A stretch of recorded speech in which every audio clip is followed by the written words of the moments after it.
حضرت عمر اپنے دور وچ فرمایا میں ویکھا تو صحیح میرے وزیر خزانہ نے کوئی مال تو نہیں کما لیا، سارے 2 سپر پاوراں فتح ہوئی۔ ابو عبیدہ بن جراح فرمان لگے میں نہیں چاہتا کہ عمر دی اکھاں وچ آنسو آ جان، تسی میرے گھر نہیں آنا۔ حضرت عمر فرمایا میں ویکھنا ہے تہاڈا گھر، انہوں نے کہا پھر آ جاؤ۔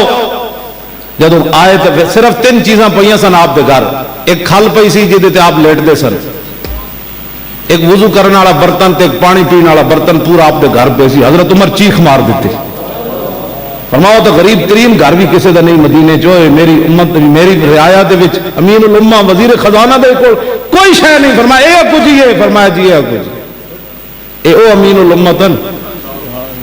حضور اے تے 20 قسم دے کھانے کھا کے دین دے خلاف گلاں کرنے، جی ادھکار بھی نہیں مانتے۔ ظالم ظلم کو حد کرو، ظلم دی دین دے تسی کھا کے دین دے بارے دین دے نال کھڑے نہیں ہوندے، پھر بیٹھ کے جڑے کام بیچارے کر رہے ہون مسکین انہاں دے خلاف تسی بیٹھ کے جابیاں محفلاں میں تے تقریراں میں یہ لبیک والے کہاں سے آ گئے؟ کہیں سے بھی نہیں آئے۔ اسلام اپنی پاور رکھدا ہاں ہے آیا یہ فتنہ تاتار کے افسانے سے کہ پاسباں مل گئے کعبے کو صنم خانے سے۔